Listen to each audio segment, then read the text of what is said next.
¿Cuál iglesia? Capítulo 1. La confusión actual.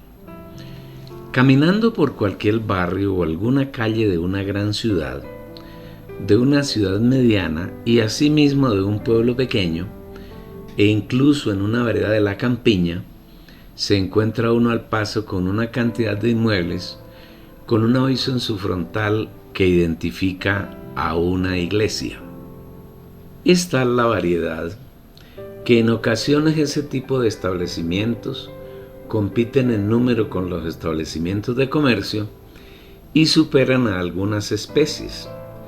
Las hay pentecostales, de vida, de bautismos, de profecía, de restauración, episcopales, de unidad, internacionales, de salvación, de los santos de los últimos días, católica, apostólica y romana, misioneras, adventistas, del norte, del sur, del oriente, del occidente, confraternales, presenciales, wesleyanas, bautistas, de la presencia, de alabanza, de adoración, presbiterianas, proféticas, de Cristo, de la palabra, nuevas, católicas, ortodoxas, en fin, es tanta la variedad que tiene uno que pensar en el paganismo que dominó al mundo antiguo, especialmente al Imperio Romano, donde los gobernantes patrocinaban la edificación de templos a dioses que aparentemente suplían las necesidades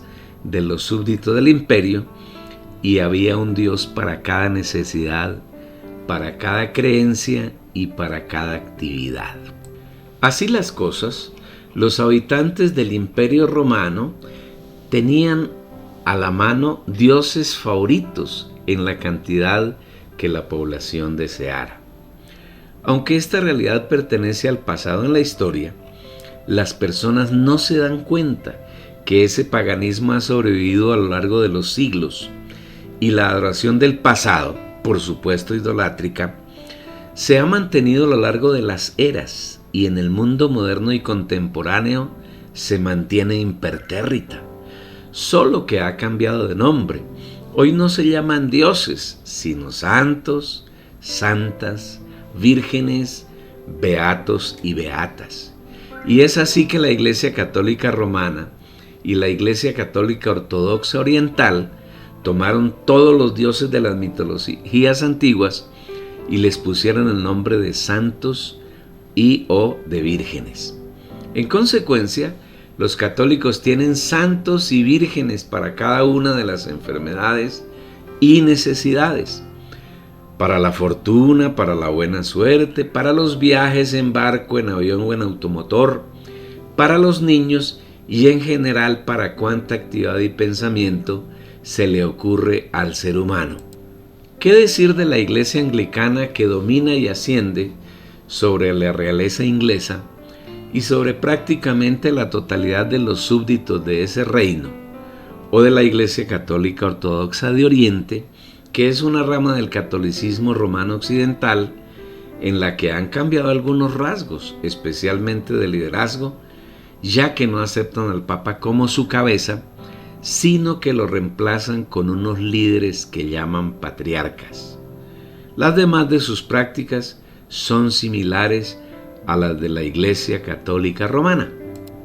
Por el lado del protestantismo, conformado por millones de iglesias evangélicas, denominadas o no, encontramos algunas organizaciones que han logrado trascender hasta consolidarse a nivel mundial y tienen en sus filas miles de correligionarios.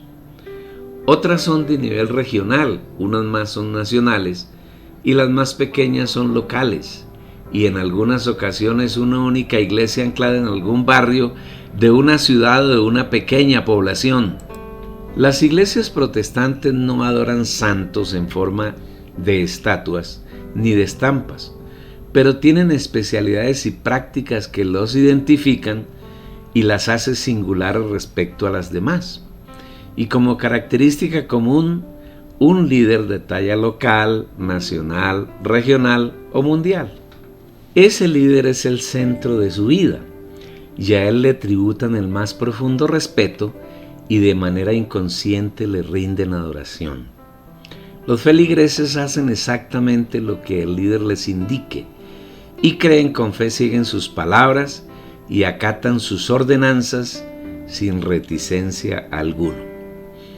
Algunas iglesias prefieren no tener nombre, sino que se identifican por unas prácticas bien peculiares, como la forma de reunirse, de cantar, comillas de adorar, comillas de alabar, de relacionarse con los feligreses y otras formas que los identifica con respecto a otros grupos.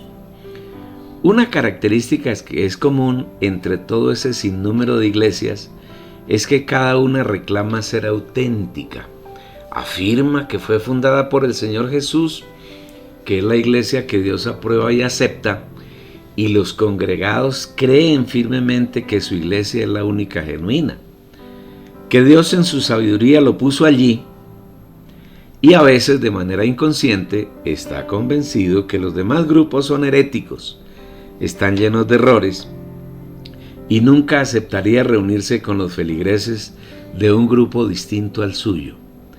Esto generalmente ocurre por un tiempo determinado, hasta que por alguna situación se decepciona, pelea con algunos colegas o con el líder y entonces, desilusionado, incursiona en otro grupo confesando que hasta ese momento estaba equivocado, pero que Dios en su misericordia lo ha sacado del error y lo ha traído a la verdadera iglesia.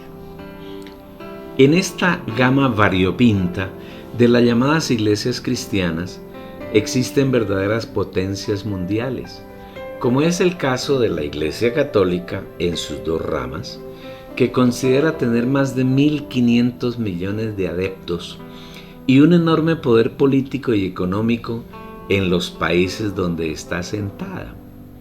Por supuesto que este poder es soterrado, llegando a ser titiritero y a la vez títere de quienes ostentan el poder civil y militar. En todos los países hispanohablantes, por ejemplo, encontramos las llamadas capellanías católicas en los ámbitos gubernamentales: capellán de las Fuerzas Armadas, capellán del Palacio Presidencial, de las gobernaciones, de los entes gubernamentales a nivel nacional, regional y local, e imponen su religión a los distintos conglomerados que asesoran, dominan con sus criterios en los sistemas educativos, en los diferentes niveles, y poseen establecimientos educativos, comerciales y financieros que compiten de tú a tú con las demás organizaciones de ese tipo. Contemplando este panorama por demás confuso, tiene uno que pensar en Babilonia.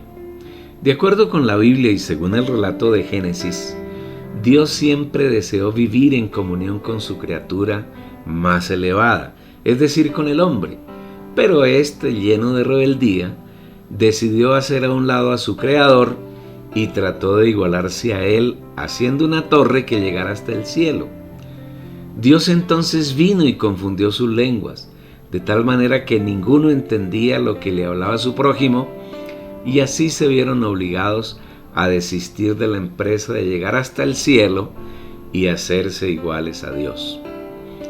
Al observar hoy los millones de las llamadas iglesias, si tenemos sensatez, debemos reconocer que la situación es igual a la de la época de la Torre de Babel.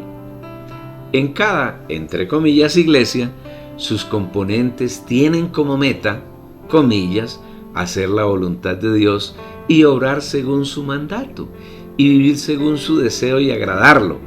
Y sin duda, esta intención es buena. Pero ¿en cuál de los miles de, comillas, iglesias está la verdad y de cuál se agrada el Señor? ¿Cuál es la iglesia fundada por el Señor Jesucristo, si es que Él fundó alguna de los millones que hay en la tierra actualmente? Es un dilema que cualquier creyente debe plantearse y buscar sinceramente una respuesta, que entre otras cosas debe ser única.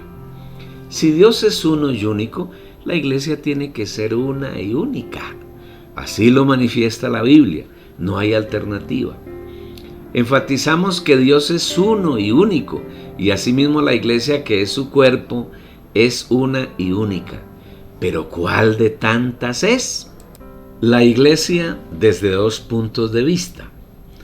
Después de unas decenas de años de andar en el Señor, Él nos ha mostrado que hay dos puntos de vista para ver y entender la iglesia. La iglesia según los hombres, un punto de vista, y la iglesia desde el punto de vista de Dios. No hay otro. La iglesia como organismo vivo, conformado por Dios como su cabeza, y algunos hombres, varón y hembra, que Él escogió y predestinó como miembros de ese cuerpo, tiene su origen en la eternidad, antes de que existiera el tiempo y antes de que alguna cosa fuera creada por Dios, y se originó en el Señor mismo. La iglesia no es una invención humana, sino que fue diseñada, pensada, amada y anhelada por Dios desde la eternidad antes del tiempo. Por eso es necesario que atendamos con diligencia cómo es ese diseño que Dios determinó, que le supliquemos a Él que nos revele acerca de la iglesia y que nos ayude a vivir su realidad y salgamos del engaño en que Satanás ha metido a la humanidad y asimismo ha engañado a los hijos de Dios, llevándolos a vivir fuera de la realidad de la iglesia que Dios desea. Trataremos de dilucidar lo más detalladamente posible la iglesia desde los dos puntos de vista que hemos planteado: la iglesia según los hombres y la iglesia según Dios. Confiados totalmente en la guía del Señor y dependiendo totalmente de Él para escribir las palabras que han de llevarnos a una clara visión de lo que es la iglesia, para que podamos vivirla y de esa manera satisfaremos al Señor. ¿Has disfrutado el primer capítulo del libro ¿Cuál iglesia? Esperamos que tengas el mismo entusiasmo para disfrutar los 29 restantes. Así podrás crecer, madurar y ser un vencedor. Y no olvides compartir esto con tus amigos, con tu familia, con tus conocidos. Ellos necesitan disfrutar lo que tú comenzaste a disfrutar hoy. Puedes enviarles la dirección de la página por cualquiera de las redes sociales que tú uses.